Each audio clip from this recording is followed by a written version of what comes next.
pétri de sagesse. Il pointe, il interroge sur l'éducation, le rôle des anciens, des nouveaux. Qu'avons-nous fait de nos progénitures? Comment est-ce que nous ne sommes pas en train de récolter ce que nous avons sémé au quotidien?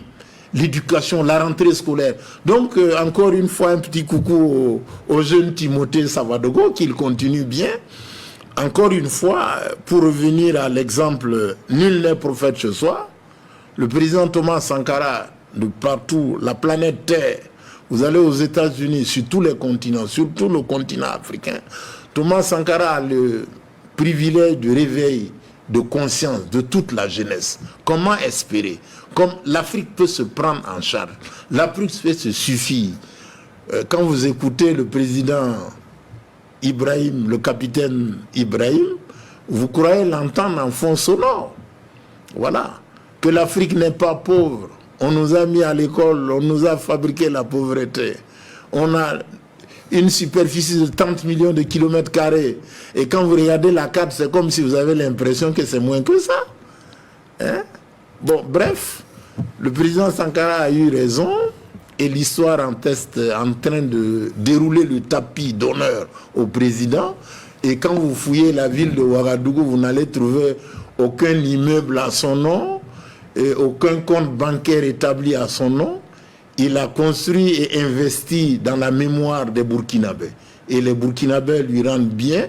Vous avez vu le débat autour de la statuette Thomas Sankara. Bon, donc, Thomas, c'est le patrimoine national des Burkinabés. Le peuple est très regardant sur tout ce qui concerne Thomas Sankara. Voilà. Alors, est-ce que 36 années après, Alioune Traoré a enfin décidé d'immortaliser tout ce qu'il a vu et tout ce qu'il a entendu dans un document? Tout à l'heure, vous parliez du procès qui n'a pas pu être diffusé en direct pour sa valeur pédagogique. Est-ce que vous, également, vous allez en tout cas laisser quelque chose à la postérité par un écrit? Okay. Jusque-là, vous avez été réticent. Bon, je n'ai pas été réticent. Je suis un CDR irrépenti, un VDP irrépenti. Au moment où je dois me concentrer, je n'ai pas l'âme en paix pour pouvoir débiter, écrire, mettre sur papier. Parce que les questions du Burkina me concernent, ça m'interpelle. Je me suis fait engager VDP, je m'emploie au mieux de mes capacités à mobiliser l'ensemble du peuple burkinabé. Les enjeux sont de taille face à la montagne et des fausses informations sous l'empire du mensonge et des manipulations. Je fais du mieux que je peux pour réveiller mon peuple. Il faut que les Burkinabés se réveillent. Cette guerre-là est leur guerre. Être de cette période-là et ne pas s'engager VDP, ne pas porter une arme, c'est la non-citoyenneté. Et justement, comment les choses se passent pour vous en tant que VDP? Bon, on aide du mieux de nos capacités, on mobilise les camarades, on nous fait grâce, on dit, mais Aluna, mobiliser les gens, sensibiliser, on donne du courage. Quand les gens nous voient partout, les VDP, soit dit en passant, je salue tous les VDP au front, beaucoup de courage. Et cette lutte-là vaut la peine d'être menée. Demain, après-demain, les temps futurs parleront de votre bravoure, de votre force, de votre témérité, et de votre ardeur, de votre amour pour le pays. Ceux des Burkinabés qui ne se sont pas encore réveillés, il est temps qu'ils se révèlent. La cause est nationale, elle est patriotique. Ne pas s'engager, c'est fort, le mot ne peut pas sortir, mais je les encourage à s'engager du mieux qu'ils peuvent, partout, dans tous les cercles, dans tous les endroits. Il faut se mobiliser pour cette guerre. Merci justement pour ce message d'engagement. Le Burkina en a besoin. Pour en revenir au président Sankara, vous avez été le seul rescapé des événements qui sont arrivés. Et à ce jour, certains se demandent toujours comment est-ce que Alioune Traoré n'a pas été inquiété. Il a connu un temps d'exil hors du pays. Il est revenu. Il a réussi sa réinsertion sociale et professionnelle. Qu'est-ce qui explique ça? Est-ce que c'est un coup de chance? Est-ce que c'est parce que Aluna avait, entre guillemets, les bras longs? Qu'est-ce qui explique que vous n'ayez pas du tout été inquiété pendant et après ces événements? Je suis simplement reconnaissant de tout ce qui m'est arrivé. Tout ça, la grâce du Seigneur. Ça, c'est pour ceux qui croient. Maintenant, bon, inquiété ou pas inquiété, j'ai été sérieusement perturbé dans ma personne.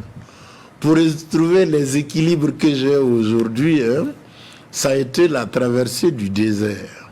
Ça n'a pas été facile. Et ça se comprend, oui. Et partout, quand on vous regarde, les gens, on vous dit dans votre dos, devant vous, voilà l'homme qui devait mourir et qui n'est pas mort. À certains moments, je leur demandais... On estime que vous devriez mourir. Oui. Comment tu as fait pour ne pas mourir?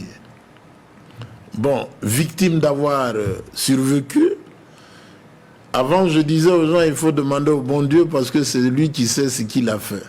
Mais Dieu merci, voici, je suis là, sur votre télé, votre plateau, en train de porter témoignage de ce que j'ai vu, modestement, ma part contributive, nos rêves. Il y a une équipe à la gouvernance aujourd'hui au Burkina qui nous porte, d'où notre fierté légitime, établie, parce qu'ils ont dénoncé ce que nous avions dénoncé. Mais ils l'ont dénoncé par les faits, dénoncé les accords coloniaux et renvoyer ces grands experts militaires à leur pays. Vraiment, c'est à leur honneur.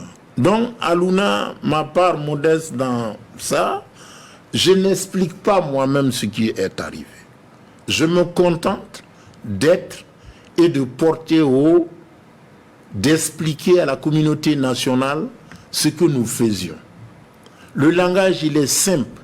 Nous aimons le Burkina et nous faisons tout pour que les Burkinabés nous aiment. Aujourd'hui, ils nous rendent bien. L'éveil de conscience. On donne tout au peuple. À l'époque, le président disait, les peuples conscients assument eux-mêmes leur sécurité. Nous n'avons pas besoin de nous remettre.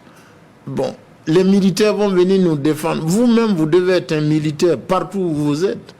C'est-à-dire, le rêve du Thomas a été que chaque fois que vous venez au Burkina, le premier que vous rencontrez, c'est un CDR. Pour parler dans le langage d'aujourd'hui, si vous atterrissez au Burkina, en principe, la première personne que vous rencontrez, c'est un VDP. La deuxième, un VDP. La troisième, un VDP. La quatrième, un VDP.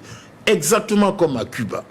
Si vous avez la chance de tomber amoureux d'une femme burkinabé, elle émarge au budget des VDP. Elle va vous faire dire, qu'est-ce que vous êtes venu faire dans mon pays? Vous allez le dire par amour. Donc, voilà l'objectif stratégique auquel nous voulons arriver. Faire de tout le peuple un peuple militant, un peuple de combattants, un peuple à même de tenir une arme, de donner l'information, d'être en état de veille partout, comme les comités de veille dans les quartiers, dans les... L'expérience des CDR doit faire cas d'école actuellement. Mais oui, partout le peuple doit être en état d'éveil, d'alerte permanente. Partout où vous passez, vous allez trouver du Burkinabé prêt à combattre. Voilà. C'est ça le sens de l'engagement. Et c'est ça aussi l'amour de la patrie.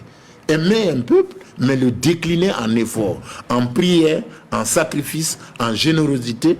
Toutes nos énergies à l'heure actuelle doivent être concentrées. Parce que cette guerre qu'on nous fait, quelque part, des savants ont dit, mais c'est parce que Dieu nous aime. La difficulté, tous les peuples qui ont réussi, avant leur réussite, ont connu des épreuves. L'épreuve de la guerre, le feu de la guerre, l'expérience de la guerre.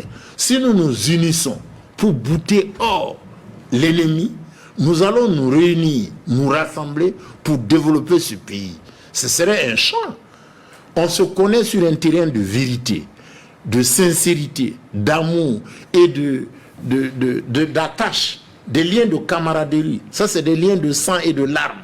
Quand vous voyez des camarades mourir au front, et vous avez partagé les mêmes rêves. Après la guerre, vous savez ce que vous deviez faire. fait. Telle est notre ambition et telles étaient les ambitions de la Révolution. Alors, on le voit assez souvent, on a beaucoup plus tendance à pointer du doigt les puissances étrangères, les forces impérialistes et tout cela. Mais est-ce que nous également, en tant qu'Africains, nous ne sommes pas à blâmer?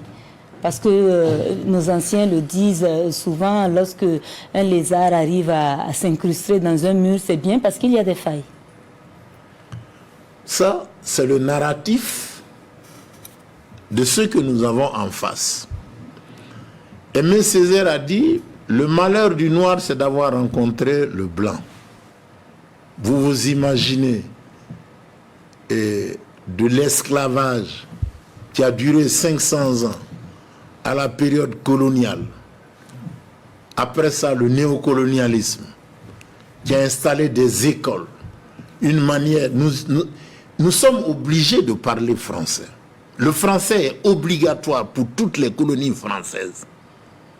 Donc, on ne parle pas français parce qu'on veut. Donc, il faut convoquer la mémoire historique ici. D'où venons-nous? Qui nous a colonisés? Tout le mal que le colon nous a fait, le déroulé. Le blanc est entièrement et complètement responsable de ce qui nous arrive. Parce que, madame, vous n'êtes pas sans savoir. Regardez, RFI, les blancs ne savent pas ce que... En France, il y a des gens qui ne savent pas ce que veut dire RFI. RFI est fait à destination de la francophonie. Nous sommes bombardés d'informations. Et ce n'est pas le seul programme à destination de la francophonie. Les industries qui fabriquent l'opinion du noir, de l'école, les informations qui viennent. Mais nous sommes happés. Mais c'est terrible ce qui nous arrive. Est-ce qu'il ne nous appartient pas justement de développer des politiques qui nous amènent quand même à avoir des garde-fous par rapport à tout ce qui vient de l'étranger? On a vu des pays qui ont adopté certaines postures. Ce n'est pas des pays perméables. Tout ne rentre pas là-bas et tout n'est pas consommable. Sous l'empire entretenu du diviser pour régner, regardez les enclaves coloniaux que nous avons appelés États. Regardez les partis politiques que nous avons, condamnés à ne pas nous entendre. Tous les partis politiques se vouent une guerre éternelle, fratricide, mais sont tous d'accord avec l'Occident. Suivez mon regard, regarde l'orchestration. Quand les Africains et les indigènes, jouent à la démocratie, les Européens se moquent de nous, parce que c'est de la comédie. Regardez l'argent fabriqué en CFA, injecté dans toutes les élections. Les élections, mais c'est une fois. C'est la France encore une fois qui fabrique son CFA, qui le déverse dans nos États dits à élections. On pompe les élections, on trafique l'industrie de la fraude. C'est beaucoup qualifié et on nous présente ça comme... Regarde le dernier accord, l'Alliance des États du Sahel. Regarde les tremblements que ça fait du côté de l'Occident. Justement, on en reviendra, on parlera de ça tout à l'heure quand nous serons dans la rubrique de l'actualité. Mais Aluna, est-ce qu'il est vrai pour vous qui étiez conseiller juridique du président Sankara qu'à l'époque, il avait l'intention d'adopter le monopartisme et de faire arrêter les opposants? Pas faire arrêter les opposants. Vous qui étiez dans le secret des dieux. Pas faire arrêter les opposants. Parce que le président Sankara aimait convaincre par les faits, le travail, l'ardeur au travail. Quand vous travaillez, vous n'avez plus le temps à la délation. Face à la sincérité du président. Le président Thomas Sankara, sa famille biologique, si vous interrogez sa famille biologique, quels sont les bienfaits, les rentes que le règne du président vous a apporté. Vous avez vu, après le 15 octobre, quand vous allez le domicile du président, quand on vous présente, celui-là, est-ce qu'il a vraiment été un président? Fruit de la sincérité et de la vérité. Donc, quand la vérité est dite, la messe est dite, la sincérité est faite, la transparence des comptes, vraiment on ne peut pas chercher des poux sur une tête rasée. L'obligation d'être ensemble pour se développer est obligatoire. Nous sommes 23 millions d'habitants. Mais si, c'est la puissance, c'est plus que des gradaires. Ce que nous pouvons faire, l'usage dynamique, scientifique de la démographie. La démographie heureuse. Ce n'est pas la démographie paresseuse. Comment faire pour mettre tout le monde au travail? L'activation. Ailleurs, au Vietnam et en Chine, la Grande Muraille de Chine. Et puis, plusieurs guerres ont été remportées. Travaillons à mobiliser l'ensemble de notre peuple pour lutter contre le terrorisme et lutter. Le deuxième grand terroriste que nous avons, c'est le sous-développement, l'état de nos voies. Nous libérons le pays, nous désenclavons le pays, nous produisons pour nous-mêmes le développement de l'agriculture, l'élevage, tous les secteurs d'activité et envoyer tout le monde en études pour aller étudier la science de l'or. Comment on transforme l'or? Comment on transforme l'uranium? Voilà le défi auquel les générations présentes. La grande lutte contre le terrorisme, c'est vraiment ça. Après le terrorisme mineur que nous avons, il y a le grand terrorisme du sous-développement. Et il faut mettre les drapeaux du Burkina assez haut, à la hauteur de la dignité burkinabé. Alors, une année après l'arrivée du capitaine Ibrahim Traoré au pouvoir, vous avez eu le temps d'observer, de vous faire une idée. Aujourd'hui, est-ce qu'on peut et on doit établir un parallélisme entre sa gouvernance et puis celle du capitaine Thomas Sankara? Beaucoup de ressemblances.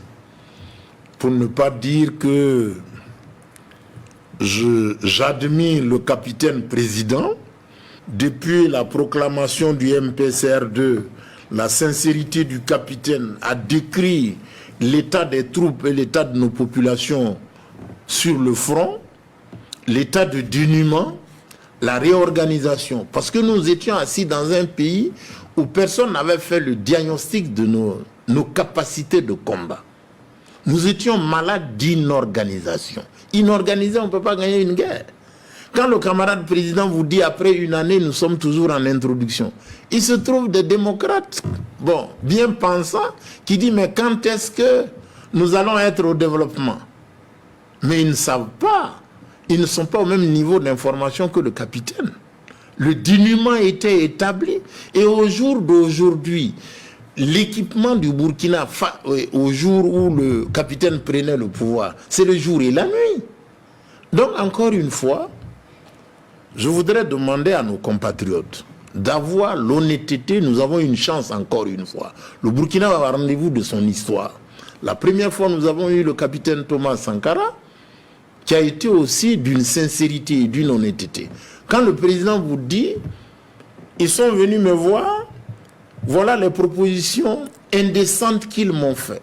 Ils sont combien au Burkina aujourd'hui, à l'heure où nous parlons, à refuser ces propositions-là?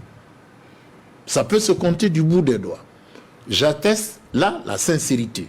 Ce qui se dit, honnêtement, c'est ça. Et ce n'est pas une fois, deux fois. Je vous assure, madame, quand on est à ces altitudes-là, les propositions indécentes, inqualifiables, inimaginables. Elles sont tout aussi incalculables. Voilà. Si le président pouvait vous dire ce qui lui était fait. Donc, encore une fois, le capitaine cite président Thomas Sankara. Quelques jours après sa prise de voix, le 15 octobre passé, le capitaine est venu au mémorial. Ce jour-là, j'ai dit merci. J'ai pleuré en interne pour dire, mon Dieu, qu'est-ce qui m'arrive? Encore un capitaine en ces lieux du mémorial. Ici est tombé un capitaine, ici renaît un capitaine. D'où tout l'espoir est de mise. Et il bouscule, le capitaine bouscule. Suivez son regard, son discours à Pétersbourg. Toute l'Afrique militante, reconnaissante. Encore une fois, le Burkina est de retour pour l'émancipation. Il a parlé à toute la jeunesse. Il a parlé des capacitations de l'Afrique. En dehors de tout mensonge et de toute manipulation. Et là, encore une fois, le Burkina a une chance que les Burkinabés se réveillent. Voilà. Alors, après l'époque Sankara, on vous attendait logiquement dans un militantisme sankariste, entre guillemets. On vous attendait peut-être dans un mouvement ou un parti politique sankariste, mais non. on n'a pas revu Alouna Traoré. Et c'est bien après qu'on vous retrouve dans le CDP de Blaise Compaoré. C'est des amalgames. Tout s'explique chez moi.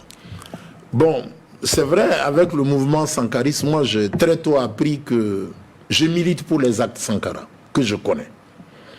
Les idéologies, j'ai eu la mère expérience, comme on appelle, les politbureaux, les gens de la rente idéologique, ces grands de la papauté idéologique, je m'en méfie.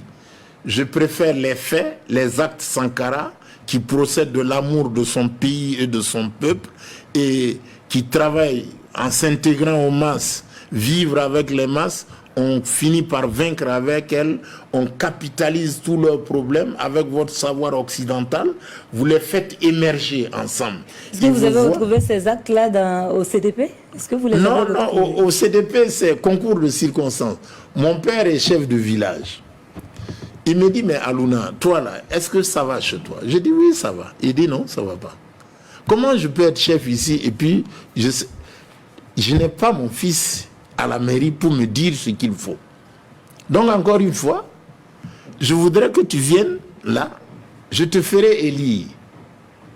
Bon, accident, je ne te demande pas quel parti tu as. Parce que si tu viens au CDP, je te fais élire, parce que là c'est comme ça. Donc voilà le véhicule que moi je prends pour arriver à la mairie de Bassy. Mais juste quelques temps après, parce que moi je suis indépendant d'esprit. C'est pas une histoire idéologique, c'est pour sortir mon village de ces carcans. Et comment arriver à être maire adjoint ou bien air au conseil municipal, c'est prendre la carte du CDP, je l'ai pris et puis j'ai débarqué. Est-ce que ce n'est pas justement ça aussi l'un des problèmes de ceux qui s'engagent en politique? Et on va d'un bord à l'autre pour une raison ou une autre. Il n'y a pas un véritable ancrage selon notre idéologie, selon nos convictions. Vous touchez du bois. Nous sommes des hommes, mais nous sommes totalement différents les uns les autres. Parce que pour ne parler que de mon cas personnel, moi, on ne me convainc de rien. Je m'engage toujours seul et je sais pourquoi je m'engage. Chez moi, dans ma commune rurale, quand vous arrivez, Traoré Alouna, les gens vous déclinent le peu de temps que j'ai passé là-bas avec eux, sans aide de nulle part, sauf quelques initiatives que nous avons eu à prendre ensemble. Les populations attestent, lui, c'est quelqu'un qui est digne de confiance. Ça, c'est des faits. Donc, à beau mentir qui vient de loin, moi, je ne suis pas des gens, je suis des gens qui ont des convictions fortes, sincères, qui allient l'acte à la parole. Et dans leur démarche, c'est toujours comme ça. Donc, encore une fois, s'il faut s'allier, prendre un véhicule pour pouvoir aider sa commune, moi, je l'ai fait.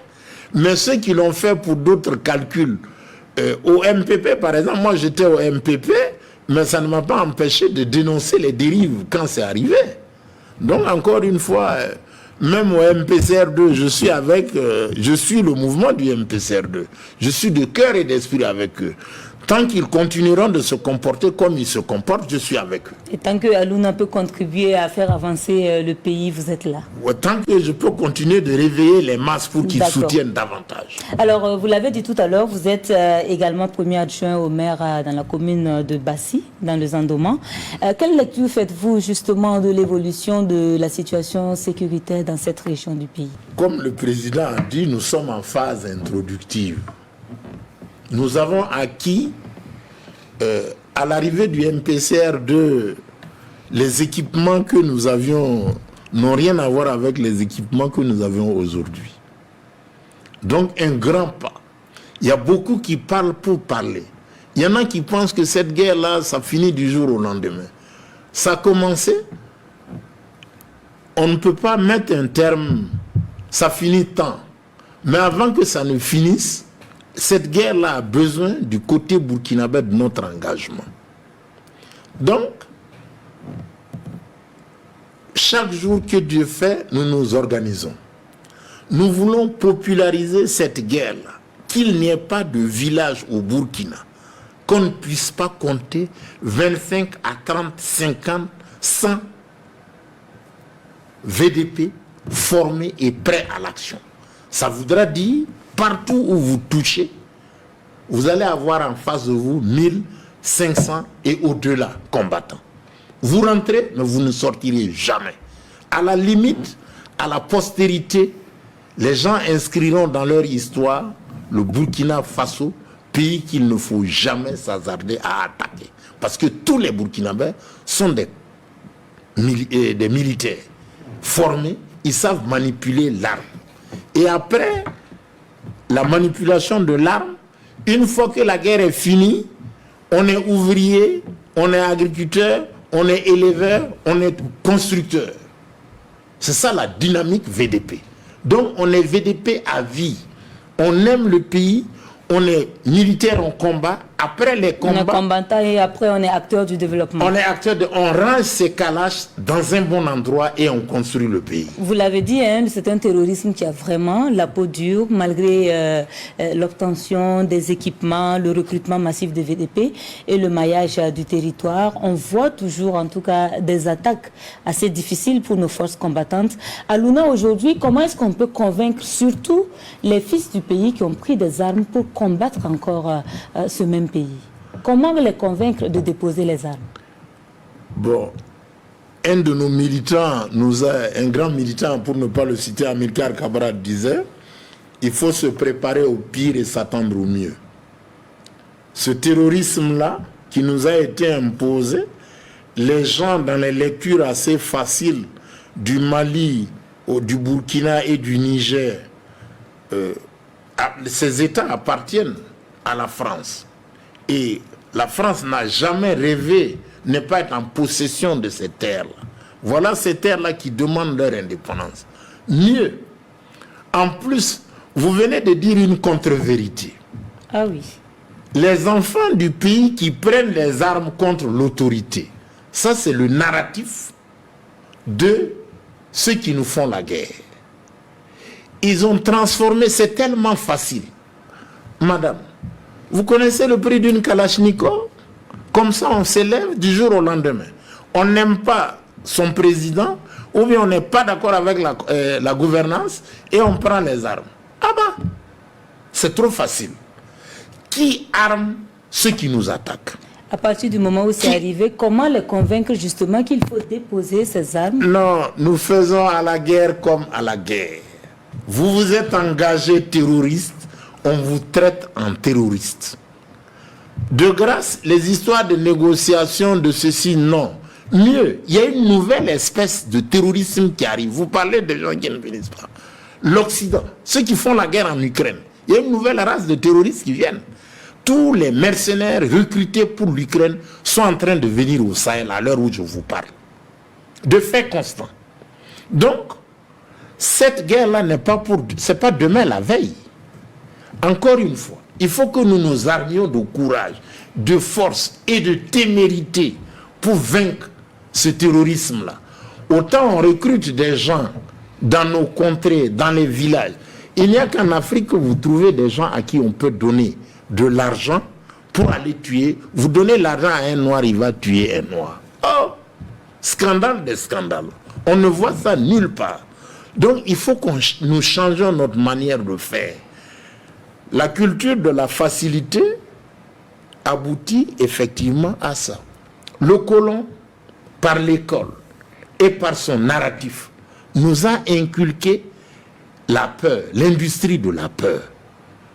Partout, tous les États colonisés par la France, on a cultivé la peur. Donc, ne pensons pas que cette guerre-là finit demain après-demain. Faisons comme ça ne finit pas. Jusqu'à ce qu'on n'enregistre plus aucune attaque. Mais ça ne sortira pas de notre bouche pour dire que c'est fini. Si ça finit, nous on travaille toujours et on attend l'ennemi. Voilà. Alors, pour ce 15 octobre, le gouvernement a décidé de commémorer, en tout cas avec faste, les événements du 15 octobre, de célébrer en tout cas le capitaine Thomas Sankara en l'élevant au rang de héros national. Qu'est-ce que vous pensez de cette décision? Je salue la pertinence de l'initiative, du geste qui a été posé en l'honneur du président Thomas Sankara. Si vous voyez, durant tous les 4 ans de la Révolution, l'engagement sans faille du camarade président, tout ce que le camarade président a eu, le président a dit lui-même, il doit cela à son amour pour le Burkina Faso. Tous les dons qui ont été faits au président, il les a versés aux caisses de l'État. Il s'est sacrifié corps et âme pour ce pays. Et vous voyez, 36 ans après, on débaptise une rue, un boulevard, le boulevard Général de Gaulle. Permettez-moi de dire 2 mots sur le Général de Gaulle. Le Général de Gaulle, c'est le plus grand tortionnaire que l'Afrique ait jamais connu. Quand vous fouillez les annales de l'histoire de l'indépendance des peuples du Cameroun, l'UPC a été démantelé au napalm. Les populations camerounaises ont été tuées et des milliers. Le franc nazi, CFA, que nous avons aujourd'hui, est l'œuvre du général de Gaulle. Donc, qu'on apprenne à débaptiser cette rue-là et remettre notre héros national. Boulevard Thomas Sankara. Boulevard Thomas Sankara. C'est pas seulement, ne vous fiez pas aux gestes. Le boulevard reste là pour les générations présentes, mais pas aux générations futures. Le boulevard Thomas Sankara, qui est Thomas Sankara? Étudier Thomas Sankara à l'école, le sens de l'engagement. Comment faire pour mériter un jour être, à défaut d'être héros national, pour marcher dans les pas de cet immortel.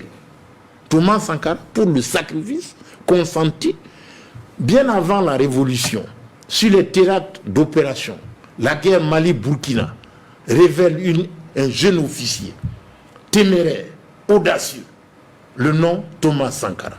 Toute la République l'attendait. Celui-là, c'est un homme courageux. Tous ceux qui ont été formés par le capitaine Thomas Sankara attestent du courage, de la bravoure, de l'abnégation de cet être-là. Donc, ce n'est que justice qui a été rendue. On dit, un bienfait n'est jamais perdu. Regardez, 36 ans après, ceux qui n'ont pas connu le président Thomas Sankara reconnaissent ses œuvres. Nous sommes à 36 ans. Que fera-t-on du président Thomas Sankara dans 100 ans? Dans 200 ans? Le président est admis à l'immortalité. Donc, encore une fois, son exemple est à suivre. Il faut étudier le président Thomas Sankara dans nos lycées et collèges. Il n'est pas le seul. Il y a des patriotes dans ce pays. Les Norbert Zongo, les Kizerbo, les Nazi Boni, les Wenzen Koulibaly, pour ne citer que ceux-là, les Yalagado, les Bougourawa. Il faut célébrer. Nous avons des héros chez nous. Il n'y a que les Noirs qui n'aiment pas parler de leurs héros. Il faut que nous apprenions à nous aimer. Regarder dans le miroir et se voir. Antoine m'a vendu son destin. L'Europe nous a vendu son destin. Par l'école, par toutes les formations que vous pouvez imaginer. Il est temps aujourd'hui de déconstruire, de renverser la table, de nous regarder dans un miroir et de voir des Burkinabés.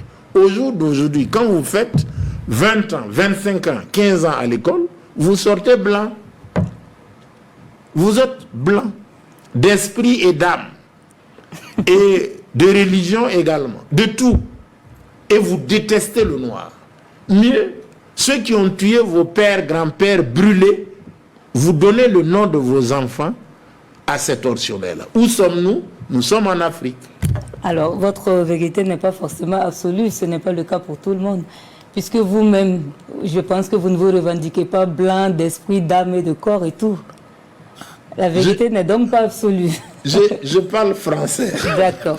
Alors, Aliouna Traoré, dans la quête de la sécurité pour les populations, les gouvernants des 3 États, à savoir le Burkina, le Mali et le Niger, ont décidé de mettre en commun leurs efforts en créant l'Alliance des États du Sahel. Qu'est-ce que vous portez comme lecture sur cette initiative? On dit simplement de façon basique, l'union fait la force. Nous avons la même maladie. Nous avons le même ennemi. le mode opératoire est le même. Quoi de plus naturel que de nous unir, de rassembler nos forces. Hier, quand c'était le Mali seul qui était en guerre contre le terrorisme, les terroristes venaient trouver gîte tout à Ouagadougou, attaquaient le Mali. Maintenant que c'est arrivé au Burkina, bon, pour pouvoir traverser la frontière et poursuivre les terroristes, il faut demander des autorisations. Jusqu'à une date récente au Niger, c'était la même chose.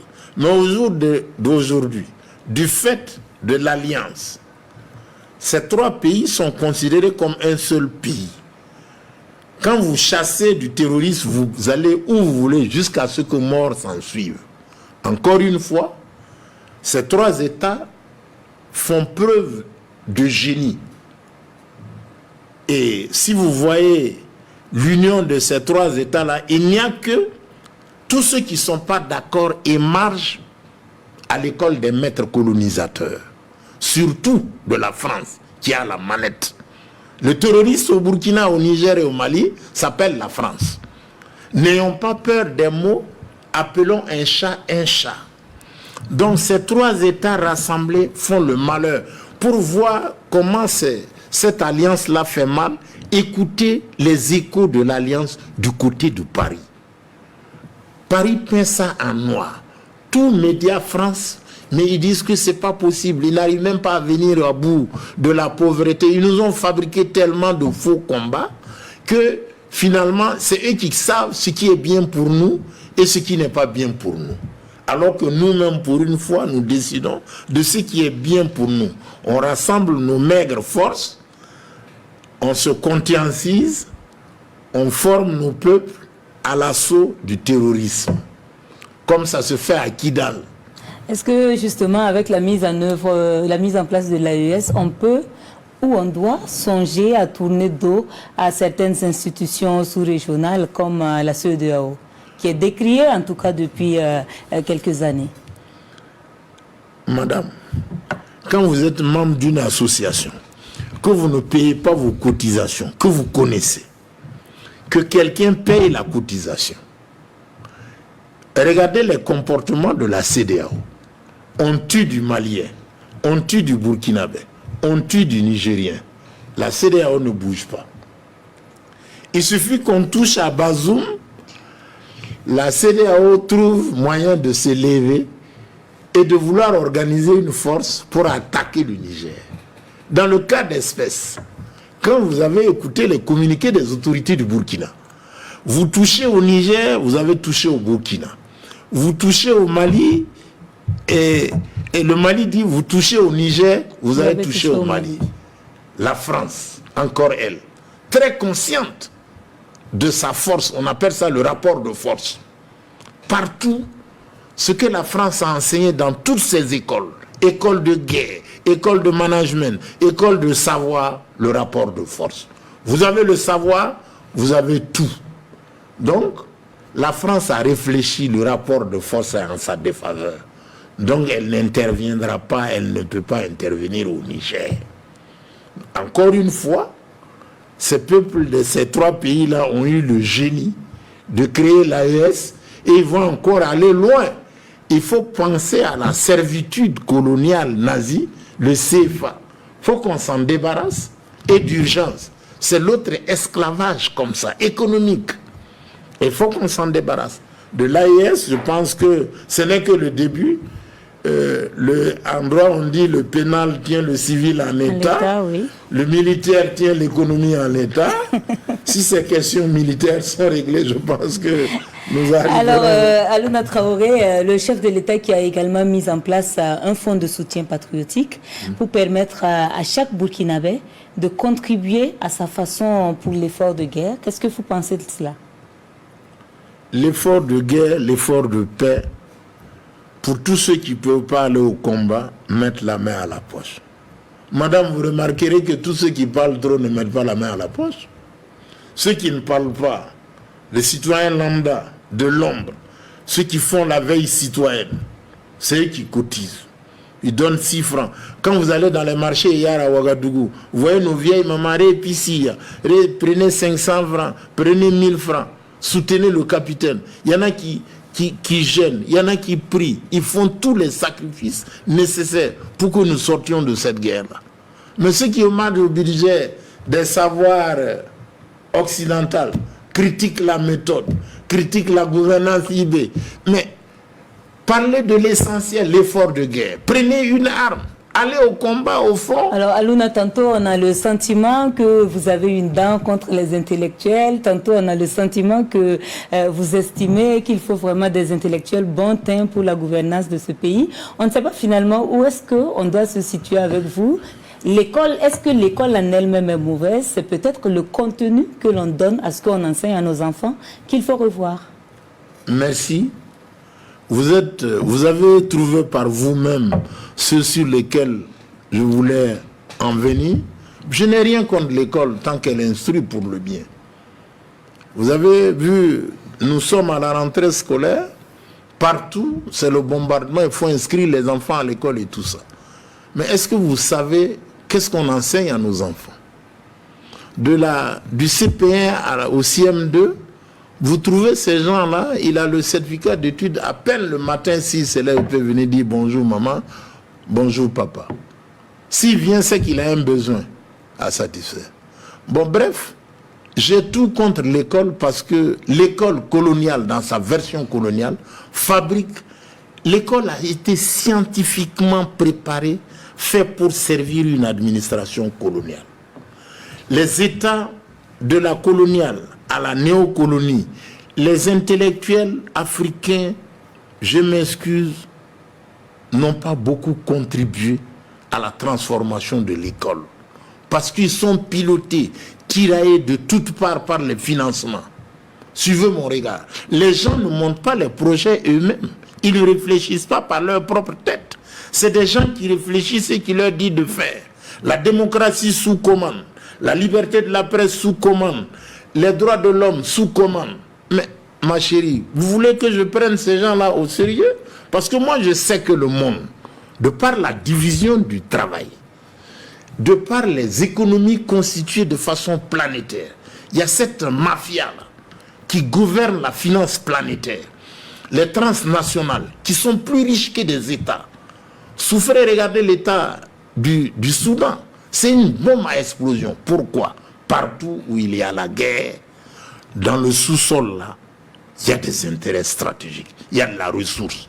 Donc la ressource appelle toujours la guerre.